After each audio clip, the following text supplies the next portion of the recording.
we're having a little party in here. I'm here with Coby Bird, and we brought his dad, Nick Bird, in to join us. I'm thrilled to have both of you. We've been talking, if you're just joining us, with Coby about his Broadway dream. Coby is 14 years old and a wonderful performer. Just participated in the Broadway Dreams camp this summer. That you took part in the one in Los Angeles that was at the Wallace Annenberg Center. And Coby was telling us only 2 people from that camp were chosen to be invited to come and do a showcase in New York. We are thrilled and excited to announce here that Coby was one of the 2 that was chosen, and there is a GoFundMe account so that you can help support Coby in his Broadway dream. Samantha will put that on the screen for us again, but we asked for Nick to come in so that we could talk a little bit about how you got here, because I think that's, this is so inspiring, right? And there are people that are out there who think, wow, maybe it's that, he was just always doing so well that this just happened and that there wasn't a whole lot of hard work. And I'm thinking that is not the truth. No, where he started being, diagnosed at 3 years old and having very, very little language. Mm-hmm. And then 10 years later, he's going to be performing on Broadway. So it's a long journey, and we're still on that journey, but it's been been really, really rough roads, and there's been really, really smooth roads. So it's the combination of both, with Cobes and his journey. Yeah. So it's it's kind of amazing, isn't it? It really is. To be in this place. Yeah. And I need for the parents who have kids that are 3 years old, who just got the diagnosis, who are like, it's the big question mark, right? What's going to happen? I need for you to see that this is one of the many possibilities. Absolutely. 10 years later. Yeah, and it's a 1 day, 1 hour, 1 minute type of journey. It's not in 15 years it's the next. And that was what it was for us. And when he was diagnosed, we were like, okay, well, what's the problem? That's the problem. How do we fix it? Or how can we, get through it? Right. And what do we do to support it? Yeah. And, for us was, we had no idea. No. Right. And then, you read books, and then you get into the community. Yes. I think that's the biggest thing is being a part of the community. Yeah. And everybody, we're all warrior parents. You know what I mean? Yes, I do. And it does take a village, but it also starts at home, and it also starts with the parents. And I know a lot of parents don't want to admit, and they don't want to, they just don't want to admit it. Yeah. And it is what it is, and you're just there for the child, and you're there to support. And that's how Rachel and myself, we just support, and then you get support from everybody else. Yeah. And then you get plugged into, TACA, Autism Speaks, and you get to go to the events. And, we go to the Autism Walk at Pasadena every year. Yeah, the Rose Bowl. And the Rose Bowl. And, when you are with everybody and you hear other kids stimming or screaming, and you're like, okay, it's cool. We're all together. It's nobody's looking at you weird. You don't have to explain. You don't have to justify, and you're all just. It's a comforting zone. You find your tribe. You do, and especially now that he's a part of the Miracle Project, with Elaine and what they're doing. When we watched Autism the Musical when it first came out, and that just it blew us away. And then now it's like. He's a part of it. Yeah. You know what I mean? So yes, he's a big part of it. So it's kind of like a full circle type of thing, but we're always going ahead, and we're always moving forward. So and I have to say, you follow, as you said, you kind of follow in the footprints of the people in front of you, and I always think of putting the hand back to help the people along the way, and you guys have already done that for us. That you got to perform at the Autism Rocks, And that kind of happened because they reached out to me and said, do you happen to know any performers? And I said, oh, you need to talk to Joanne Lara at Autism Movement Therapy, and you need to talk to Coach E, and gave them some names of people. And so then, and so that's why I came to the event, to kind of see how everything came to fruition. And I come along with my then 12-year-old son, who you had never met before, but I had met you, and I was listening to what kinds of things you were interested in. And I said, oh, you'll have to. So here was my son. You were in a group of people where you already were, you understood where you were, and you were having a good time. And my kid was feeling on the outside, and was sitting with me, and like, I don't want to be here, and whatever. And you invited my son to sit at your table with your friends, and really made him feel he had such a good time. When we left that night, he said, this is one of the best nights of my life. That's awesome. And you did that. That's the kind of person you are, which is amazing. You made that possible for him. So I need people to know that, not only is Coby this awesome performer, but he's the real deal. He's super fabulous. He is a good kid. But let's journey back in time a little bit. So you said he was diagnosed at 3. Yeah. Was there a time when you saw him regress, or were there just skills that weren't developing? What was happening that caused you to go, hey, something's up here? It was just always being the late bloomer. Mm-hmm. And thinking, oh, he's just a late bloomer, oh, he's going to get through it. And then you started seeing where he wasn't talking, and it was one word here, one word there. And then my wife read the Jenny McCarthy book, and she started seeing the similarities of her son with Coby. And then we started, once he got diagnosed, and we did the gluten-free, dairy-free diet. And it doesn't work for everybody, just you try it and see if it works. And within 6 weeks of him being off that, you could see a huge difference in his language. Yeah. Where it was like red, and then he would be like, Mom, look at the red car. And so it was, you could see the change and just in behavior, language, and you can kind of start to see, you're like, okay, so this works for him. Right. And at the time, I mean, even living in LA, there wasn't a lot of places that had gluten-free dairy. Now it's the thing. Yes. Which is cool. It's good for us. It is cool for us. Are you still gluten-free?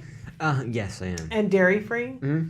I knew when we went to the Autism Rocks, because that was the other thing, that you invited my son to your table, and my son was having gluten-free too, and he was like, oh, you're gluten-free too? Well, and the birthday cake for his party, that was my gosh, that was the other thing, because Jem came to Coby's birthday party, and they were starting to do the cake, and Jem started to wander off, and your mom said, wait, we have gluten-free, dairy-free, and I went, are you kidding me? You have a gluten-free, dairy-free cake? Yeah. And then Jem ended up getting a gluten-free, dairy-free cake for his birthday. Awesome. So, very exciting. So it's so you get to see that, and that's what happened, and then he found music. Yeah, so when did that happen? Oh, man, that was... Like when I was 5 or something? It was, around 5 or 6. You can just hear this little voice, and you can hear him carrying a tune. Yeah, and you're like, wow, that's really cool. He can carry a tune, and then we went to a Taka event, and it happened, Coach E was there. Right. And we had seen the musical, Autism the musical first, and then we saw them. We're like, oh, this is really cool. Like, they're here, this is kind of cool. Right. And then she invited Coby to come up on stage and sing. And he had this little fireman hat on, and she goes, what song do you want to sing? And he's like, Hey Jude. So he gets up on stage, not having any experience or anything like that of dream being on stage, and he gets up and this little voice comes out and he starts singing Hey Jude, accompanied by a guitar, and then like everybody unrehearsed. Woo! And then there's all the kids behind him, and they start singing Hey Jude, and we're just bawling, crying. I'm sure. And so like that kind of started it, and he would just sing everything, and he'd hear a song once and he'd have it down, the tone, everything. Do you remember that, Coby? Do you remember singing Hey Jude on that stage? Mm-hmm. It was a long time ago, like a bunch of like jumbled memories, like jumbled stuff. But you have a memory of it being fun though, maybe. Yeah. Amazing. And he just gets up there and does his thing, and just like Yes, you can tell when he's on stage that he's enjoying it. Absolutely, yeah. And we were talking about this earlier because you guys are going to go and see The Hunchback of Notre Dame next week. Yeah. And we're very excited about that. Earlier on the show, we had Glenn, the director, and unfortunately you didn't get to meet him. But when you go, you're going to get a chance to meet the actor, John McGinty, who's playing the lead. Cool. And I'm thrilled and excited about that. And we were talking about the fact that I particularly love going to see Broadway theater because you pretty much are guaranteed that there is going to be somebody on stage that you can tell that they are having the moment of their life being on that stage. Absolutely, and so it doesn't have to be on Broadway. You can go and see that in a fourth grade play. It's just you aren't guaranteed it's going to be in every fourth grade play, where I think you are guaranteed in a Broadway production. You're going to see several people on stage on Wednesday that are having the time of their life. Well, and the journey. For me, that's the biggest thing is the journey and how they got there and being at that moment while we're watching, how everything is intersected and that's, to me, that's what I love the most, and that's for him. It's that journey of him getting to this spot and how he got there and why and all the W's that you can put in there. Yes. And that's the funnest thing for us, and at least myself trying to watch him do this is the journey. And people don't realize, like you said, you watch them perform and you see the performance, but you can pick out the one person, but you don't know how they got there. Right. And that's the one. That's what thing. excites you. That's what excites me. Yeah. Interesting. Yeah. And what's interesting to me is that, so you're clipping along as a family, and you go, he's got this interest. We're going to feed this, and you had him start being a part of the Miracle Project, which seemed like a faraway thing, I'm sure, when you were watching Autism the Musical. Yeah, that wasn't even a blip in our mind to go, oh, we're gonna meet the woman who did this. We're going to become good friends with her. She's going to invite our kid to be on stage with no rehearsal, and it's going to change, what we do with our free time for the next couple of years. Yeah. But you kind of went with it. You said yes to it. Yeah.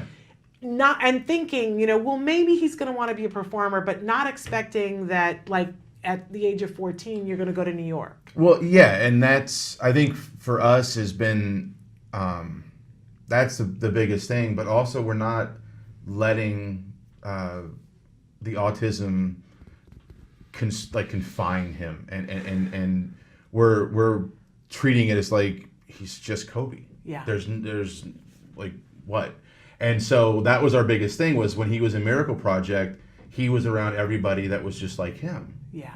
And it there was no he has autism. No, that didn't matter at all, because like you said, we're a family. Yeah. And seeing everybody and seeing the struggle, but also seeing the joy of them being on stage and performing. The last Miracle Project performance they had, I'm gonna get. I already cried. We can go there. It was just seeing the kids. I was there all week with them for rehearsal, and seeing some of the kids not have any language whatsoever, and then they get up on stage and they sing. Yes. That's what it's about. Yeah. And that's, for us, Broadway, this, that, it doesn't matter. He loves being on stage and seeing these other kids that can't vocalize, can't do anything, and then they get up and that's a testament to Coach E. Yeah. Of how she can get that out of them.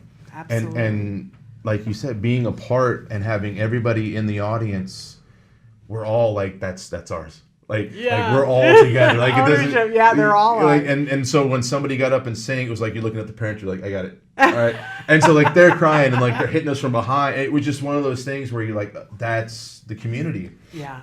And to see that, and we don't let any kind of disability stop him from doing what he wants to do. Yeah, well, he's not disabled. No, you know what I mean? And that's the thing. That's the thing. And there are no labels. Yeah. It's Coby, and it's he's playing with like the typical people and being a part of it, and it's like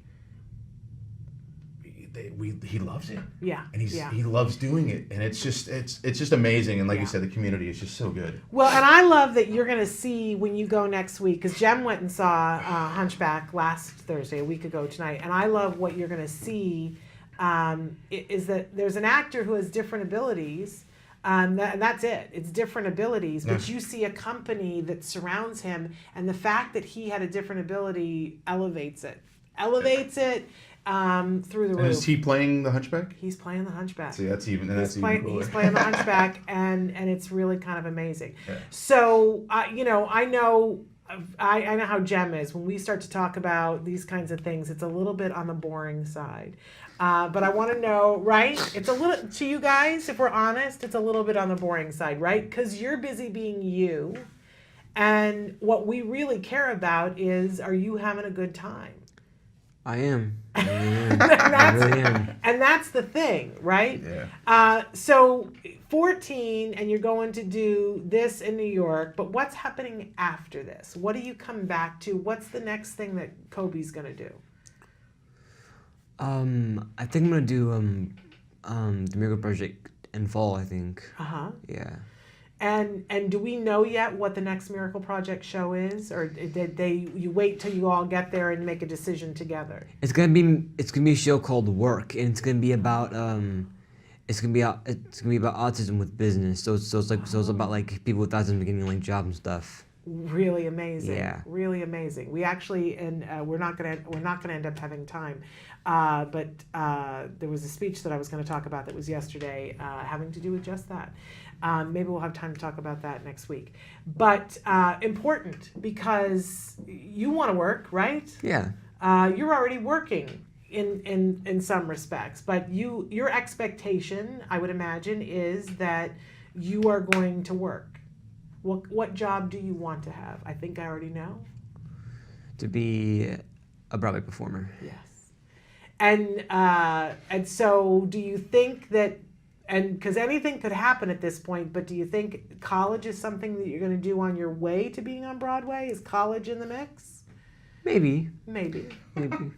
Because, the truth of the matter is that you don't have to have gone to college to be on Broadway, but a lot of Broadway performers came to Broadway via college, and then other performers perform on Broadway and then go back to college. So, but there are some amazing opportunities. You know that I used to teach college theater? Really? I did. That's what Awesome. my master's degree is in theater.